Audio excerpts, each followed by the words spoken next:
कि जब राम जी श्रृंगवेरपुर आए, निषाद राज को यहाँ रुके, खूब उनका सत्कार हो रहा था, सब सेवा में लगे थे। तो जो घाट पर नौका लगाने वाले केवट हैं उन सब में भी होड़ लगी हुई थी। सब अपनी अपनी नौकाओं को सजा रहे थे। आज राम जी हमारी नौका में बैठेंगे, सवेरे जब गंगा पार करेंगे तो हमारी नौका में बैठेंगे। तो सब अपनी नौकाओं को सजाने लग गए। कोई रेशमी कपड़ा बिछा रहा है, बंधन वार लगा रहा है, कोई कुछ कर रहा है। पर इस केवट की जो नाव थी वो पुरानी थी, इसके पास ज्यादा साधन भी नहीं थे। तो अपनी नाव में बैठ के रोने लग गया। पत्नी ने कहा रोते क्यों हो? बोले क्या करूं, मुझे लगता था राम जी आएंगे मेरी नौका में बैठेंगे, पर मुझे लगता है कि नहीं, मेरी पुरानी नौका में राम क्यों बैठेंगे? क्योंकि हमारे निषाद राज, हमारे राजा कहेंगे कि बढ़िया, सबसे बढ़िया जो नई नौका हो, बढ़िया सजी हो, उसमें राम जी को बैठाओ। तो मेरी फटी टूटी जो पुरानी सी नौका है उसमें क्यों बैठेंगे? पत्नी ने कहा राम जी तो करुणा निधान है, वो दयालु हैं, वो अवश्य आप पर दया करेंगे, कृपा करेंगे।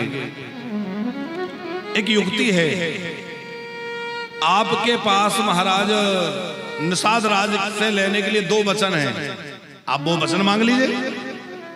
केवट को लगा ये बात ठीक है। तो दूसरे दिन सवेरे सवेरे केवट उठा, अब और शाम की तो बात हो गई। अगले दिन सवेरे सवेरे बड़े भोर में केवट जागा, और बड़े भोर में केवट उठ करके निषाद राज के पास गया, जाकर चरणों में प्रणाम किया। निषाद राज ने पूछा कौन? बोले आप ही के यहाँ रहने वाला एक साधारण केवट हूं, नाव चलाता हूं। क्या बात है सवेरे सवेरे? बोले कुछ आवश्यक काम था।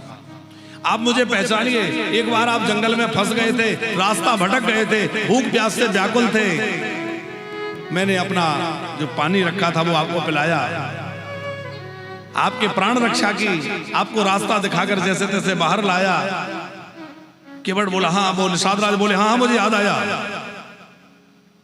बोले उस समय आपने मुझसे कुछ मांगने के लिए कहा था? बोले हाँ कहा था, और मैंने उस समय ये कह दिया था कि जब समय आएगा तो मांग लूंगा। अच्छा, वो समय सत्यवादियों का समय था कि वचन भी धरोहर के रूप में रखे रहते थे। आजकल तो सामान भी धरोहर के रूप में रख दो वो भी ना मिले, क्यों जी? किसी के यहाँ कोई सामान भी आप रख दो वो भी कहते कब दिया था। लेकिन कुछ समय था, क्या सत्यव्रती लोग थे कि वचन भी धरोहर के रूप में रखे रहते थे। क्या कई मांगे रखे थे निषाद राज के, जब समय होगा मांग लेंगे। निषाद ने कहा 1 नहीं 2 नहीं, आज तो 4 चीजें मांग ले, क्योंकि आज मेरे यहाँ राम जी पधारे हैं, मैं बड़ा प्रसन्न हूँ, हमारे भाग्य खुले हैं जो हमारे रघुनाथ जी पधारे हैं। केवट बोला सरकार मुझे 2-4 नहीं, मुझे तो एक ही वरदान चाहिए। 2 वरदान मांगे। क्या? बोले 2 वरदान ये चाहिए कि एक तो आप ये वरदान दे दीजिए, ये वचन मुझे दीजिए, ये वचन दीजिए कि कल जब गंगा जी राम जी पार करेंगे तो राम जी के गंगा पार करने के काल में मेरी नाव के अतिरिक्त कोई दूसरी नाव नहीं होना चाहिए, सारी नौकाएं हटवा दो। आप तो राजा हैं, आप कह देंगे कोई नाका नहीं लगा सकता, तो आप यह घोष करवा दीजिए कि इस केवट की नौका के अतिरिक्त और कोई नौका घाट पर नहीं रहेगी। निषाद राज ने कहा दिया। दूसरा मांग? बोले दूसरा ये मांगना चाहता हूं कि आप वचन दीजिए कि मैं राम जी से कुछ मीठी बातें करूंगा, कुछ खट्टी बातें करूंगा, थोड़े विनोद भरी बातें करूंगा, तो मेरे राम जी के बातचीत के बीच में आप नहीं आएंगे।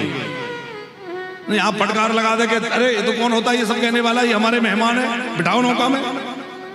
मैं कुछ भी कहूं आप बीच में मत आना।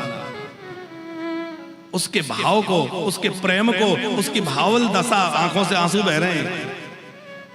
निषाद राज समझ गए कि ये इसके प्रेम की स्थिति है, और राम जी से प्रेम करने का अधिकार तो सबको है। यदि इसका प्रेम है तो मैंने ये वचन भी दिया कि मैं तेरे प्रेम के आड़े नहीं आऊंगा, तुझे जो बात करना है, जैसे करना है।